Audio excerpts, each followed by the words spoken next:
ভিডিওতে আলোচনা করেছে নারীরা যে পরিবেশে যায় সেই পরিবেশটাকে তারা নিজের করে মানিয়ে নেয়। কিন্তু আসল ঘটনা হলো দুঃখ, কষ্ট, বেদনা সব কিছু তারা ভুলে গিয়ে সেই পরিবেশটা নিজের করলেও সেই পরিবেশে কেউ তাকে মান্য করে না, তাকে সম্মান করে না। সে সবসময় অসম্মানিত হয় শ্বশুরবাড়ি থেকে, বাপের বাড়ি থেকে, সমস্ত জায়গায়।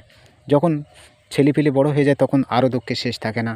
একজন মানে নারী 5 বছর বয়স হলে তার জীবন সংগ্রাম শুরু হয়ে যায়। সেই স্কুলে যাওয়ার মাঝখানে বাড়ি এসেও সে একটু স্বস্তিতে খেলা করতে পারে না। সে তার মায়ের হাতের কাজ, বাবার হাতের কাজ তাকে দিয়ে করানো হয়। কেননা এখনতে যদি না কাজ তাকে শেখানো হয় সে শ্বশুরবাড়ি গিয়ে করতে পারবে না। তাই তার জীবনের কোনো শখ আহ্লাদ পূরণ আর হলো না। তাই যত সদ্য পিতা মাতাকে বলছি ছেলেপিলের মেয়েদের কাজ করাও, কিন্তু একটু সময় দেবে, তাদের আনন্দ ফুর্তি খেলা, মাঝে মাঝে বিভিন্ন জায়গায় ঘোরাতে নিয়ে যাবে। শ্বশুরবাড়ি গেলে এগুলো কেউ করবে না কোনো দিন।